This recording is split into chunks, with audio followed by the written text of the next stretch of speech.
Good evening, everyone, and welcome to another event as part of the Information Awareness Month 2020.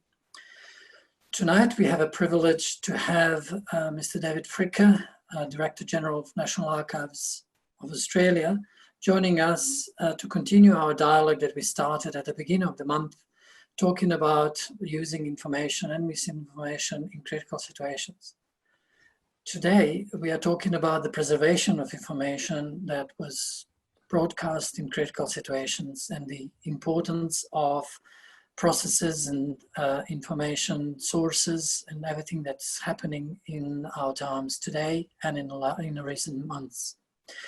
So just to make sure that we have smooth flow of this webinar, please don't use chat or raise hand function. We have a large number of participants and we want to make sure that everyone has a fair go. Please feel free to use your Q&A capability, which is accessed through the control panel at the bottom of your screen to ask questions. We will be monitoring your questions, and after the presentation, the main part of today's session, where you will be having the chance to ask those questions to our guest speaker. So without further ado, David, please start. Thank you. Thanks very much, Vlad. And it's a great pleasure to be back again on another part of the program for the Information Awareness Month. Look, I'll kick off. I'm standing here in my office in the National Archives in Parkes in the ACT, so I'll acknowledge the traditional owners of the land that I'm on this afternoon, the Ngunnawal people, and I'll pay my respects to their elders past and present. I also would like to pay my respects to any Aboriginal or Torres Strait Islander First Nations people of Australia that are joining us here this afternoon for the webinar. So look, Vlad, you know, when you threw this topic at me, I was really challenged by it, and I thought it really did get me thinking. And for our guests at the webinar today, this was a topic that Vlad did propose to me as something that would be of interest during Information Awareness Month. And I have to say, Vlad, it challenged me a bit, and I started to really think about, well, what is the purpose of preservation of information? What's the power of information? How does the politicisation of information work and the weaponisation of information work? And so I think it was a stroke of genius that you had there to actually throw this into this year's Information Awareness Month. And as I say, it did get me going. So what I want to do, if I can, and look, everybody, I'm still a newcomer to Zoom, so I'm hoping that I'm now sharing the screen. Is that right, Vlad? Have I successfully done that? Excellent. Yes, you have. Thank you. Right. So, so look, it is as Vlad has said, the topic is for preservation of information. It made me think, as an archivist, as Australia's National Archivist in the National Archives of Australia, you know, why preservation of information does matter. You know, what's it for? What am I trying to do? And what are we all trying to do as information management professionals in the way that we hold information as an asset? And then to look at it during crisis situations, obviously to reflect on our present situation across Australia during this pandemic. But prior to this, we were dealing with bushfires. Right around Australia, we've been dealing with severe weather events. And, you know, over our longer history, of course, we've dealt with warfare and other, you know, critical situations. National security incidents, etc. So why does information management matter during a crisis? And then it got me thinking about, well, can we start analysing information? And Vlad, you gave me that topic of misinformation. So I do want to talk a little bit about, you know, misinformation, disinformation, propaganda and spin, because it's not a black and white discussion about, you know, what is misinformation, what is information, what is the veracity of information or the value of information. It's often in the eye of the beholder, and it often changes over time with a view of history. And so I want to talk a little bit about that. And then to return to the issue of, well, why, why do we preserve information? And how do we, if you like, defend ourselves against the ill effects of misinformation, disinformation, then to talk a bit about resilience. And then finally, I can't finish without talking about me. And so I want to talk about the role of archives generally in terms of what service we provide to improve Australian society, but improve society in general. So that's sort of an outline of where you took me on this journey, Vlad. So look, if we do go to that first question around public information, around information preservation, why? And look, as archives and indeed libraries and documentary heritage institutions, there's a number of reasons that we preserve information. I think everyone who's ever heard me speak at any presentation or any public archivist, of course, we always say, we must preserve records because they hold our governments to account. They uphold transparency and integrity of decision-making. They defend the rights and entitlements of individuals, and they keep a record of our history and of where we've come from and how we got to where we are today. They're absolutely fundamentally true. But if you go beyond that and you say, well, so what? You keep that. Why? What are the big reasons for doing all of those things? And I've listed there that for me, it comes back to those fundamental things that underpin Australian values, our national identity. And so, of course, democracy, information preserved, made available, put at the disposition of all Australians is a key foundation for the defence and the nourishment of our democracy. Democracy is a battle of ideas.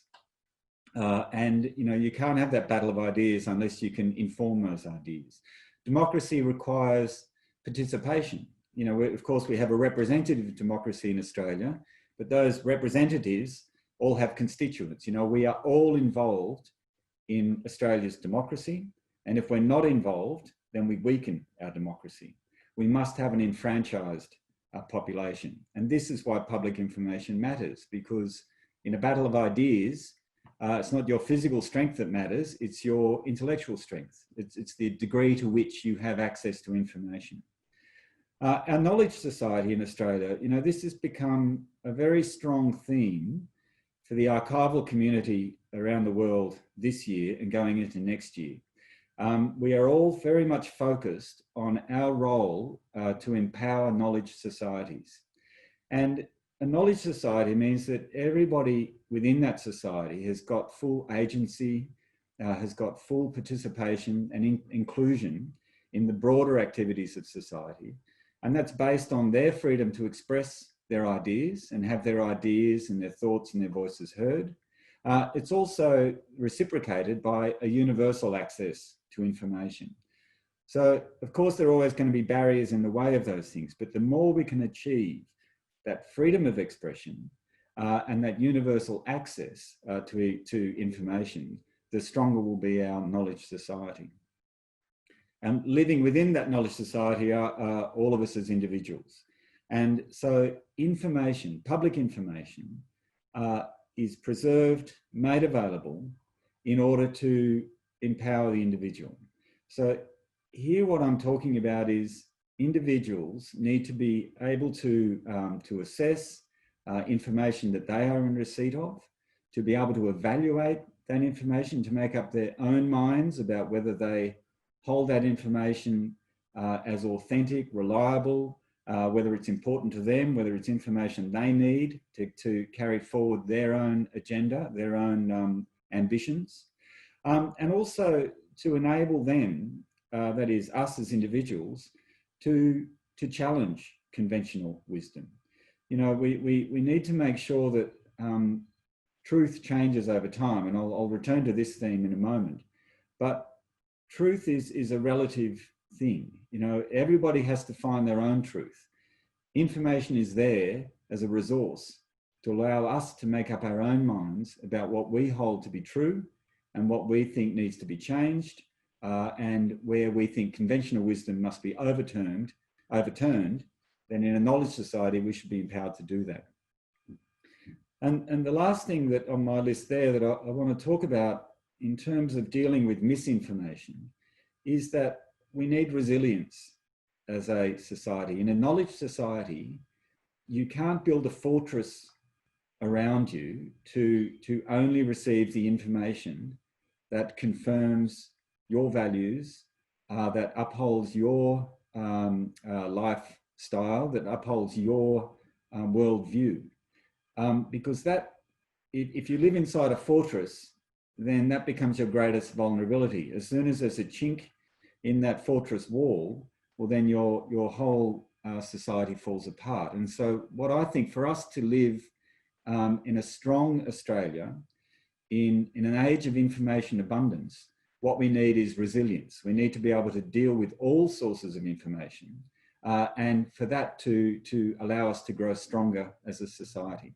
So they're the reasons that in the archives business, as information managers, especially dealing with public information and with responsibility to deliver information to the public, these are the things that I think we should, as a professional cadre, we should hold dear. And, you know, there's serious things. We have to defend democracy. We have to develop our knowledge society. We have to empower the individuals. And across society, we need that resilience to allow us to chart our own course, to maintain our own values, and to have our own national identity propelling us forward. Now, of course, during critical situations, all this becomes very vulnerable. So, you know, here we are in the middle of a global pandemic, and we can see that, you know, we're starting to see the cracks showing in our social fabric. You know, it's not an understatement to say that, you know, there are cracks appearing in our social order. You know, every aspect of our lives is being turned upside down at the moment by the COVID-19 pandemic and what that means. And we've talked about this earlier in the last session I participated in with Information Awareness Month. You know, whether it's foreign policy, whether it's trade, our supply chains, our economy, the way it functions, our education systems, our health systems, the way we engage across our communities with family and friends, etc., is all being challenged at the moment. And people are questioning how society is supposed to work and how will society work in the future. You know, what is the new normality that we're all talking about? So there are vulnerabilities in our society. And this is where the misinformation starts to come into it.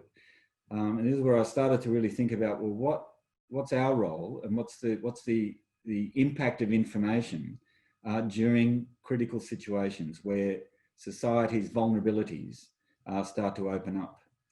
And the fact is that at times like this, information becomes weaponized. Information becomes a very valuable tool for hostile actors and at all scales of hostility, but actors have got the opportunity to weaponize information to deny some of those values about democracy, our knowledge society, our resilience, to achieve their own goals. And so listed there, you know, there's a few things. We talk about misinformation, but I think it's worthwhile just diving into that a little bit deeper. And if just my own sort of search of the literature on this, there seem to be a few categories of information that come out at this time. There is misinformation, and we talk about the spreading of misinformation, but misinformation is usually referred to as mistaken information. So this is incorrect information, factually incorrect information, but it's, if you like, innocently spread. It's mistakenly spread. It's people that perhaps are well-meaning, well-intentioned, who are in receipt of something which is factually incorrect, but to be helpful, they'll pass it on. So during the COVID-19, somebody might believe that there's a cure for the COVID-19 coronavirus. And so to be helpful, they'll pass on that information about the cure. It's a fake cure, it's not real. There's no scientific basis for that, but nonetheless, this starts to proliferate. It starts to promulgate and multiply across society, and it gathers some sort of veracity. This is misinformation. There's also disinformation. which is deliberately prepared incorrect information by, if you like, a hostile actor, but it's by an actor who has the intent to disrupt our current way of thinking, or to set aside our own values or our own objectives, our own ambitions, and have our values replaced by their values. So in other words, to pervert, if you like, the course of our democracy and have that, or our freedom of choice, and have that replaced with these other ideas. And that's that deliberative, malintentioned proliferation of information, which is disinformation. But in amongst all of this, in the information abundance, of course, there's just the normal ebb and flow of politics, of democracy, of advertising, of persuasion, of advocacy. And here's where we just get the age-old practice of propaganda, of spin, of advertising, of persuasion, etc. And so there, if you like, a healthier, if you like, battle of ideas that goes on. So there's also that normal sort of promulgation of perhaps filtered information or specific points of view that are spread about, especially during moments of critical situations. Now, what I've got in there is also a mention of information warfare, which is again, is nothing new. You know, as long as humanity has existed, as long as there's been politics, there's been the practice of information warfare. But what's happened since the internet age is that the weaponization of information has become far more effective. And the art of information warfare has become far more commonplace. And it's also become far more blended with those other vectors of warfare, you know, the more kinetic, traditional aspects of war. And this is a real thing, you know, that we are seeing the practice of hostile state actors, of political movements, if you like, around the world, actively engaged in information warfare. And this is the weaponization of information. Now, the problem with, or one of the characteristics of information used in these ways, the weaponization of information or the spread of misinformation, is that it's not always easy to spot. So in a kinetic warfare, you know, if there's a bullet coming at you out of a gun, or if there's a missile coming at you out of the sky, or if there are bridges being blown up by bombs or IEDs, you can often spot the weapon. You can often spot the act of hostility, the act of warfare. And it's also the case in the information domain, in the cyber domain. It's also possible that you can spot these things in that, you know, the awful experience of the Christchurch massacre, where social media was used as a platform for violent extremist material. In those areas of, if you like, explicit, you know, violent pornography, or, you know, child pornography, you know, the highly offensive, highly damaging material, those sort of extremes you can spot through algorithms or through proper scrutiny and oversight, and you can do something about it.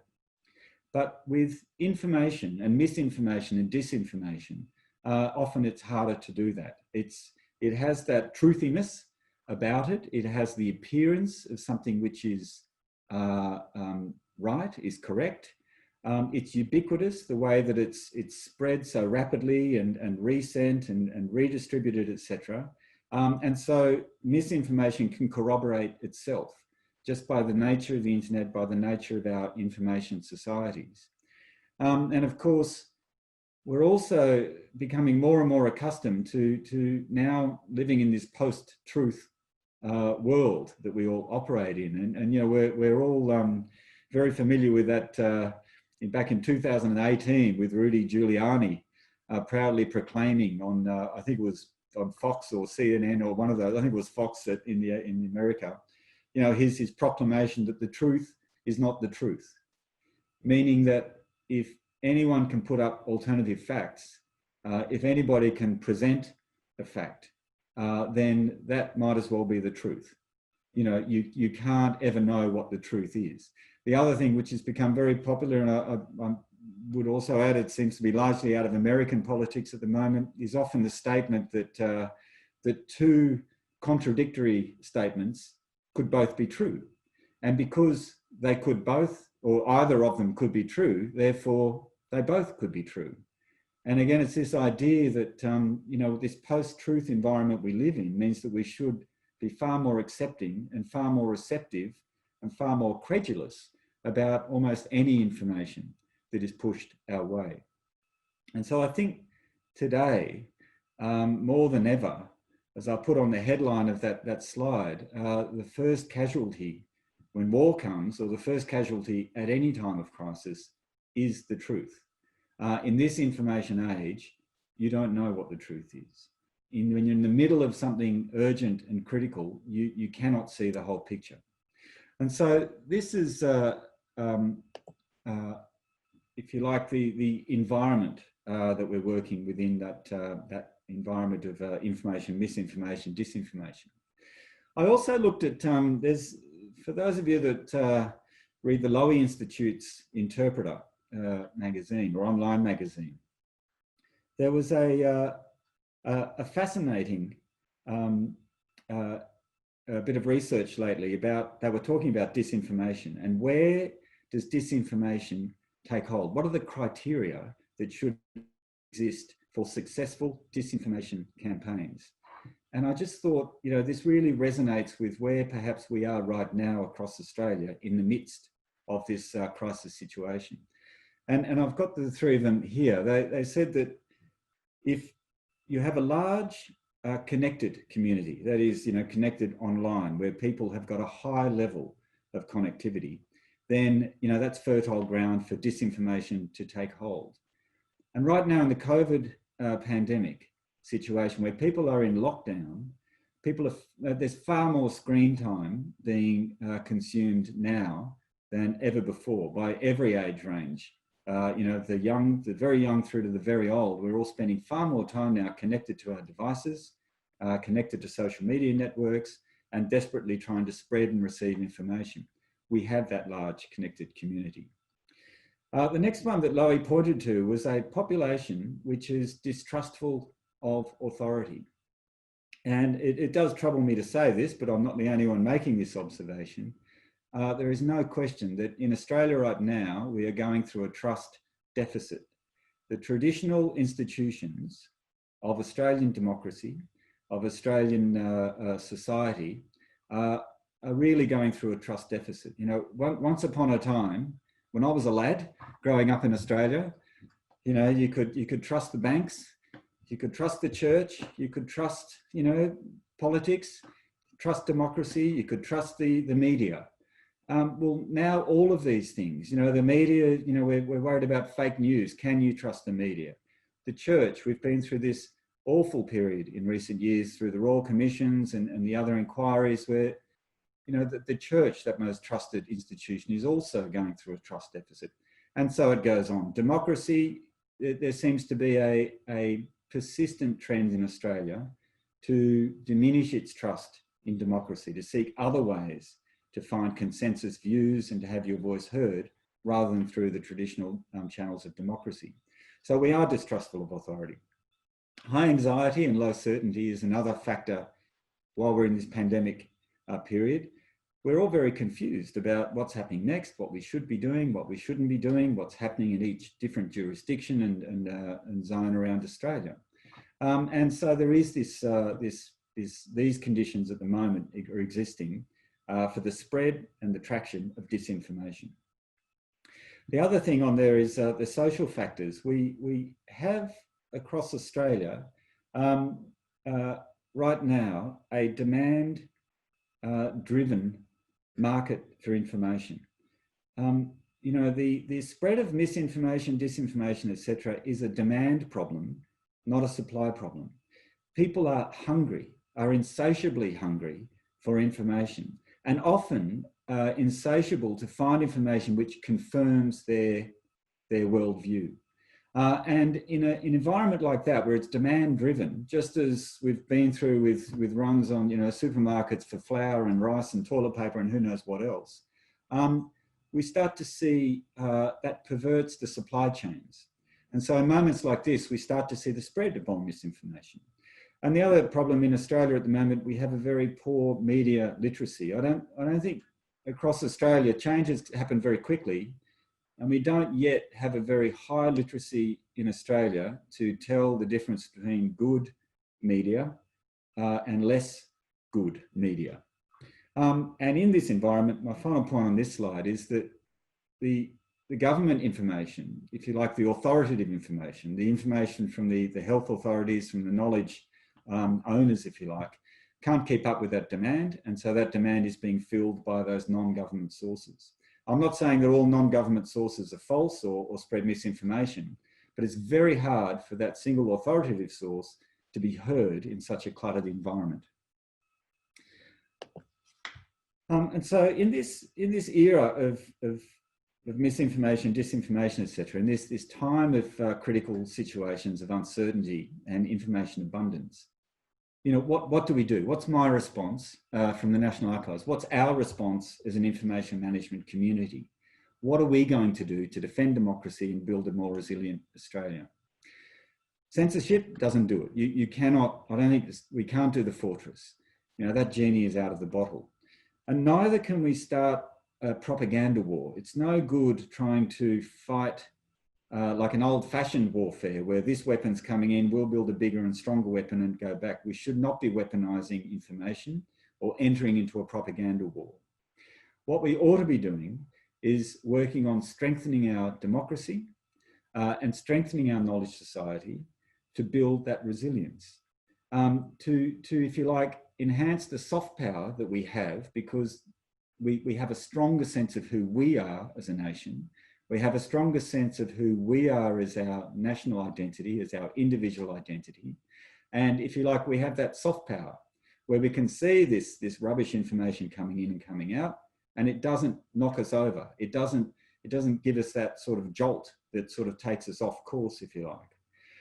And it's this resilience, and this is what we can do as information management professionals in institutions like mine, to make sure that we are sufficiently nourishing the Australian community with information which helps, as opposed to unhelpful information, which gives us that, and I'm stretching a metaphor way too far here, I know, with all this talk about pandemics, but that's, if you like, the equivalent of a herd immunity that we've been talking about with pandemics, that herd immunity against that infodemic, where we would otherwise be infected with viral information which is intended or accidentally will harm us as a society. So this is our job, I think, in the archives, with other memory institutions and across the information management profession, to actually make sure that we can build that herd immunity, we can develop Australia's soft power, and we can enhance and strengthen a sense of who we are as a nation, and as I say, defend our democracy. And so at this point, I think, well, okay, well, what am I going to do about it? So let's enter the archives. You know, what can I do to contribute to that? And when I talk about what I can do as the archives, I'm also reaching out to all of you, to everybody in the information profession. And as we meet during this Information Awareness Month, to start accumulating these responsibilities, or bringing these responsibilities to the front of mind. Now, when I think about what the archives can do, I refer here to the UNESCO's Universal Declaration on Archives, adopted back in 2011. And it points out in that declaration, reminds us of why we exist as archives. Why do we keep the memory of a nation? What is the collective memory of humanity going to do for us? And it spells out that archives are the authoritative sources. We have to be there for people to provide that. We have to play an essential role in the development of societies. So we must be using information to positively, constructively develop our society. We have to enrich our knowledge of human society to empower those knowledge societies that we're talking about. In the Universal Declaration, it talks about we need to promote democracy. And we need also to protect human rights. And so human rights here include the right to information, the right to have an opinion and the freedom of expression, as well as access to our entitlements, to have full agency and full participation in our democracy and in our community. So important that we're using that. And again, this is coming back to the role of preservation in times of crisis. I'm also really pushing the book. Now, I don't know, I know I'm sort of in a screen within a screen here, but Laura Miller is a wonderful archivist, Canadian, and I really enjoy her book, Matter of Facts, which was just published last year. That in this, she's looked at, particularly looking at North America and this sort of post-truth environment, and what's going on with North American politics at the moment and North American societies. And she's pulled together the importance of archives to promote the view that truth actually matters, even when we haven't established that truth. And that it matters because we need public debate and because we need careful factual analysis of available information. And it goes on there. And also she makes this point that truth is not immediately obvious. You know, with time, we need to revise and review. We need to constantly look back, if we are to look forward, to make sure that we are challenging conventional wisdom and finding our own truth. And I think for me, and I'm sorry, Vlad, I'm also watching the clock here. I think I'm talking a bit too long. Because the preservation is not because we need to freeze an opinion at the moment and arbitrate on what is misinformation, disinformation, propaganda, spin, or accurate authoritative source. I think when we do that in the heat of the moment, that is a massive demonstration of hubris. I think it denies future generations to actually look back on this period of time and make their own decisions and their own observations about how we're developing as a society. What our job in preserving information during critical times is to make sure that we are faithfully remembering what happens. So we are faithfully remembering our experience. And I've got on there, we're not cherry picking here. We're not saving the information because we're proud of something. We're not saving information or records of something because we're ashamed of it. And neither should we be saving information with a particular eye on history to protect our legacy or to disprove or prove something to future generations.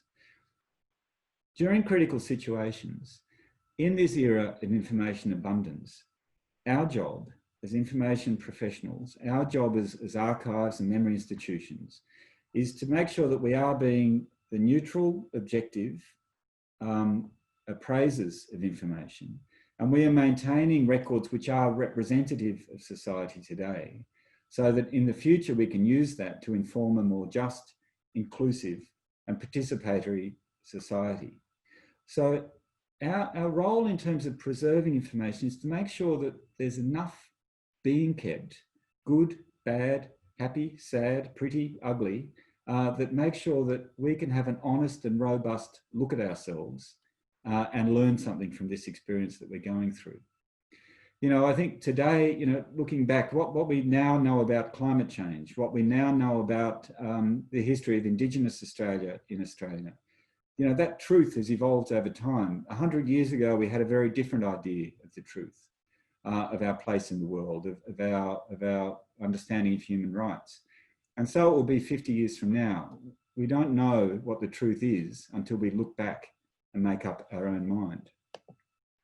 And so finally, and I'll conclude here. So really for me, it comes back to this idea that preservation of information, the proper sophisticated treatment of information in all its forms has to be treated as a step towards empowering our knowledge society. And again, it comes back to that we're keeping information as memory and as evidence, but we're not the court, you know, we're not the judge. Evidence can be used to prove something, but it's not up to us to make a judgment on whether it does prove something or it doesn't. It's up to us to keep it as evidence. And it will be retried and retried and retried in the future truth is not an absolute. As I say, it's not revealed immediately. It requires quite a bit of circumspection, and over time, if we can make fresh observations, objective observations of the past, then we'll understand our truth. And the other thing I'd say is that it never stops. You know, history is never finished. And that, I love that quote from William Faulkner that I've got on the screen there. You know, the past is never dead. It's not even past. You know, there's nothing that happens in human history that ever really finally stops. All of us are still on that continuum. And that's the other reason that we must make sure that we are not disregarding information today, which will have special meaning and value in the future. And so my final point there is that we learn from recorded memory. This is our documentary heritage. Secondary sources, such as publications, such as opinions, such as books, etc., preserved in libraries, for example, are vitally important because we need to have those so that we can access what is known, you know, what we think we know, the accumulated knowledge of humanity. In the case of archives, we have to keep those primary sources because we don't know what we don't know yet. And so if we keep those primary sources, we're actually hanging on to the information that will allow us to develop new knowledge into the future. Because as I often say, the past is just as unpredictable as the future. And if we don't keep the memory of the past, then we'll never really understand it.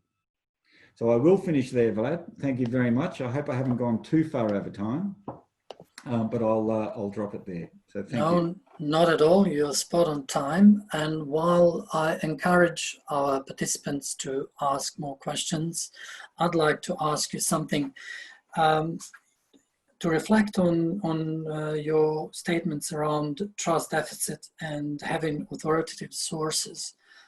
How do you suggest that we should react and deal with information that comes from sources that we trust, such as when we hear world leaders suggesting unproven solutions and you know, people suffering as a consequence? Yeah, look, it's and this is resilience, you know, because if and when I talked about media literacy, even when it comes from the mouths of world leaders or, you know, people in respected positions, you know, this is where media literacy means that you understand straight away that there are alternative sources to go to make up your own mind, that you are just, as an individual, you are just as capable of making up your own mind about something and finding your truth as that world leader that you're listening to or that news headline that you've read. And so this thing about media literacy and about that empowerment and being in a knowledge society means that straight away you've got any number of other sources that you can go to, and you know that your opinion is just as valid as the next person's opinion. Now, I'm not spreading anarchy here, you know, by any means. I'm not saying that we should now disregard our leaders or disregard, you know, the views of officials that are charged with our health or whatever. But Australia develops, you know, we are a democracy. You know, we're enfranchised in Australia's democracy. We make the laws. You know, we tell the parliament what to do to make the laws. And that means we have to be fully empowered and we have to have that full agency. And I just think these days it's about information. You know, we, as a knowledge society, we have to be far more literate how to receive, keep and evaluate information. And I do take that very seriously as the National Archives of Australia and all my colleagues across the archival community, libraries and the whole documentary heritage community, that we have to do more to do that, to turn that resource into the empowerment of individuals. Yeah, many thanks for that, David. That's a really good insight into where we are at the moment with information flow and also the role of the National Archives, which is terrific to see that we have that. We can have that objectivity and neutrality, but also capturing, you know, what's going on in the present day for future analysis. But in the archives being that very much a neutral and an objective collector of of information and so much happening at the moment. Where do you think that there's a role in government to actually defend against the dark arts or against, information attacks that we're having, both from, people who are international actors or even within our country?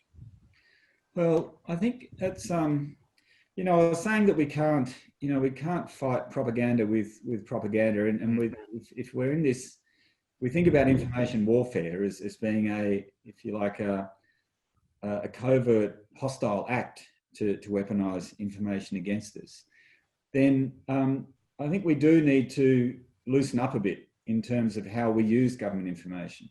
I think we have to be faster with the creation and the diffusion of government information. I think we still are too secretive as a government. I think, it takes us too long sometimes to make something public that could be made public. Now, I'm not, again, as the archives, I fully understand that there are some things that need to be kept secret. There are some confidentialities that need to be maintained. But I think as a knowledge society, we've still got a way to go to, as I say, loosen the ties around some of the information we hold dear. The more that Australians can feel like they are fully informed, then the more enfranchised they'll be, and the stronger we'll be as a community. And I do think that's something. It's very difficult for government to keep pace with, all of the other sources, the non-government sources of information that flow. But if we can up the pace, and if as government, as authoritative sources of information can be more overt, more conspicuous, that here's the view of government, here's the truth as we see it, it's going to make us stronger. So I think there is still something to be done there. And the archives, of course, we're a couple of hats. We preserve information, and there's a lot of stuff we release after 20 years. But upstream from there, at the beginning of that continuum, we're also dictating what records need to be kept. We're making sure that we're not destroying the information that should be kept at the moment it's created. And in that way, I'm trying to make sure that the information is available to be used and diffused in much quicker time. I'm not talking about historic release of 20-year-old information. I'm talking about information that's needed right now in the midst of a critical situation. Yeah, I think that's a terrific point. But could that be seen as a little bit passive, that one of the aspects is just to provide that information as soon as possible? What do you think we can do as far as our community to actually improve that information or literacy, both in our schools and as community leaders? Well, I think that we don't talk enough about democracy in Australia, and the civics and citizenship curriculum, if you like. I think in the modern age, in the 21st century, how we practice civics and citizenship is dramatically changing. How we have a voice in Australian society, and how we find information that, if you like, is documenting Australian society, how we find information that tells us who we are as a nation and what is our history and what is our past. It is radically changing. And I think as part of that civics and citizenship, I think more can be done to teach information literacy and, as I say, media literacy. And it would be great to sort of see that practice, in the same way that at schools there's talking about financial literacy, teaching kids how to manage money, teaching kids how to manage themselves and their own security. I think teaching, more about information literacy would be a wonderful thing. And I'm not saying it doesn't happen, but as we get more and more into the 21st century, I can see that it's becoming more and more on the ascendancy. Archives being so at the edge of collecting and preserving that information, what would be your advice how we can learn from these situations like pandemic, like fires that we have constantly, where communication channels may be lost, and you may not have necessarily all the internets and mobile devices available to get to that right information? How do we learn to be more resilient or, better prepared for infodemic? Yeah, look, well, this is down to me in large part, Vlad, on that. We have to get, we've got a huge quantity of information, like in the archives, in all archives and libraries across Australia and around the world. We have to mobilise that. We have to put that where people are. When you Google something, well, we should be there. And unfortunately, it is true. Far too much of the information we hold is still trapped in paper. Now, don't get me wrong, I love paper, I'm at the archives, of course I love paper, but we've got to liberate that information because people are not coming to, a reading room in the archives to discover this stuff. It has to be out there. And I do think the future, to mobilise that information, we've got to do a lot more about digitising our collections, about mobilising that stuff, partnering with other networks to make that available, to make it fun and enjoyable and engaging to discover. But you know what? It costs money, and this is the challenge we have.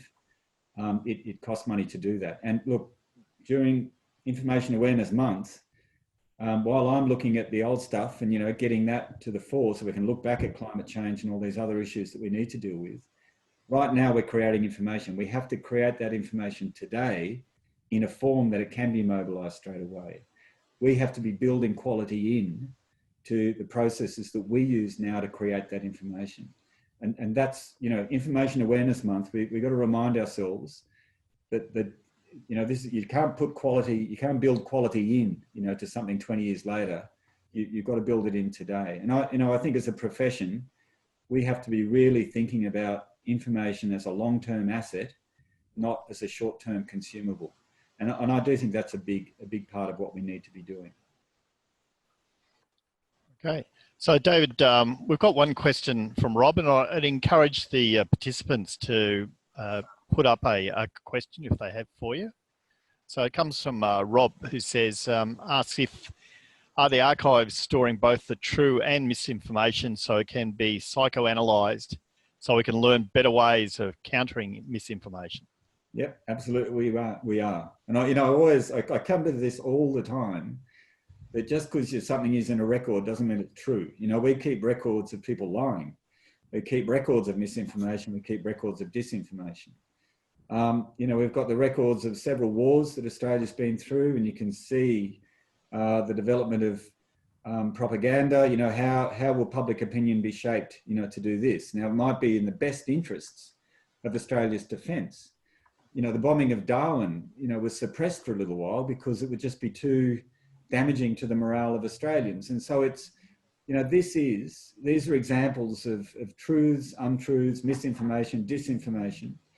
When I look at the history of Indigenous Australia, we've got terribly offensive material in the records of the archives. We have to be very careful about how we reveal that today, but reveal it we must. Because if Australia can't have a good, robust look at itself in all its beauty and all its ugliness, well, how will we ever become that resilient Australia that we need to be? How will we become the knowledge society that we have to? So no, David, it's to Rob, the questioner, yeah, definitely. And I'm very strong on this. You don't just cherry pick archives. We don't keep records with an eye on history. We keep records to faithfully keep the evidence so that future generations can make up their own mind. Yep. Information warfare, as you mentioned a few times, comes to mind from my personal experience with being in a war where you have three different sources talking about the same event in three different ways, and I see with my own eyes what actually is happening. So it is using information to shape people's opinions and actions, and it has been known for many years. How do we get better, we as information professionals, in capturing right information and serving our audience properly by giving them right information? Yeah, well, it's a very good question. I think that's an excellent question. I think that's, how do you win a war? How do you defend yourself against any war? And as I say, maybe, you know, maybe I was too harsh on the fortress idea. You have to build stronger defences, but then you need sort of the home front as well, you know, because information, it's very hard to stop information at the border. You know, information will just, it's ubiquitous. It's not like, as I say, a weapon coming across the frontier of a nation. It's something which is insidious, and it just pops up. And because of the misinformation phenomenon, we inadvertently become agents for the proliferation of those things. We become part of that viral chain. And you know, I think information warfare is a growing concern for all liberal democracies around the world, for all societies around the world. And I think this is another part of the profession, if you like, another part of our resilience that we'll need to develop.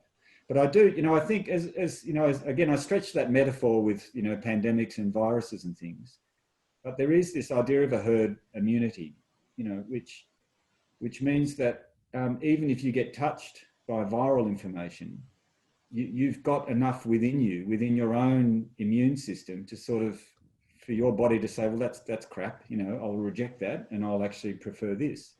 And that's what I mean by that herd immunity. And that's what I mean by us having that information society, knowledge society, and us having that resilience. And I think you make a good point earlier, Dave, about the issue that we have at the moment with a bit of a trust deficit in some of our organisations, and that really does expose us to being affected by the misinformation that can come through to us from various different formats and channels. Yeah. Well, I mean, look, I often I talked about the Lowy Institute before. We're all aware of the Lowy democracy survey that they do run, and they're always producing very disappointing results. But, you know, I'm just trying to remember, I think it's like 35% of Australians would say democracy is definitely the best, you know, system that we should have. Now, you know, there are some which are uncertain, a bit negative, but really, I mean, that means 65% of Australians would not automatically say democracy is the best. I mean, what else is there? If you don't have democracy, you just have a totalitarian system. There's no battle of ideas. There's no argument. There's no opposition, you know, to our government to actually test laws and views, etc. You know, I think trust is a big issue still in Australia. Yeah, and just that authenticity of the people that we should be able to rely on for information. Yep. So Emma has posted a question about asking how we should identify or the mis or the disinformation in the archives. So while archives is collecting it and taking very much a neutral approach to that, is there a responsibility for archives to actually potentially flag it that it may not exactly be true? Well, you know, it's a very good question. It's a sort of an ethical question. You know, I think we should protect consumers, if you like, of the archives. We should protect people from, you know, truly offensive or obscene or, you know, harmful sort of information. But we can't censor the past. You know, we can't, our job is to faithfully record, you know, these events, these experiences, for good or for bad. Because if we protect ourselves from the past, well, then we'll, you know, as Santana said, if you don't understand history, you're doomed to repeat it.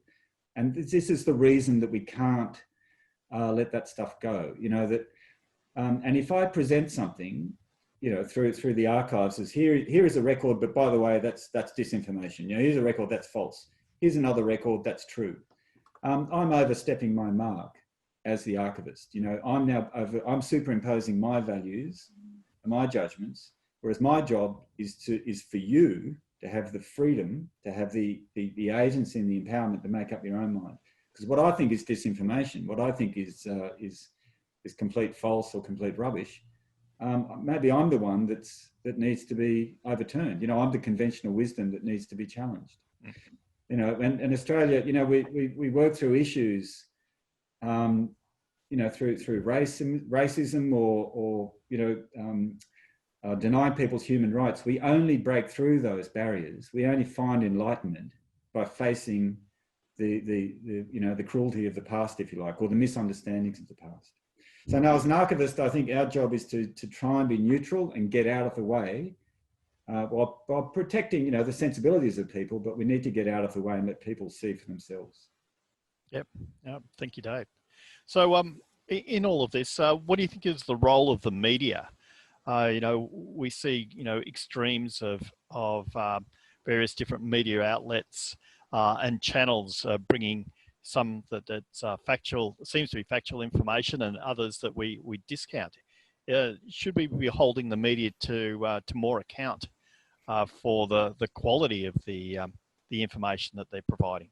Yeah, look, I think, well, in a liberal democracy and in a knowledge society, you do. Nobody holds the absolute power to tell you what is true and what isn't true. And I think diversity is key here. And I think, providing alternative sources is absolutely key. And having a media which is also able to do fact-checking, for example. So, we do see the rise of fact-checking services, which are vitally important. And how does fact-checking work? It works by saying, all right, well, these are alternative sources you can get to, and they're available, to do this.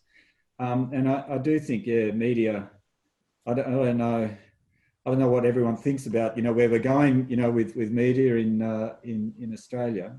But, that sense that it is demand driven at the moment. People are desperately seeking more information, and human nature often is that we seek out information which confirms our prejudices or confirms our pre-held views. And the free press knows that, the market economy knows that. And if there's a demand for something, there'll be a supplier that will come forward and do it. And so I think memory institutions, knowledge institutions really have to step up to the mark and say, well, okay, we're also a supplier in this marketplace, and we need to put that balanced view out there. Not because we're trying to make a profit out of it, but because we care about Australia's democracy and we care about Australia's plurality and freedoms. Okay, there. Thank you, David. Because while we do have the traditional media that does have some checks and balances and some codes of conduct, just the flood of online media, which seems to be unregulated, but still makes a large amount of money out of the audience in the country. So do you think that there will be some sort of regulation or further regulation going forward?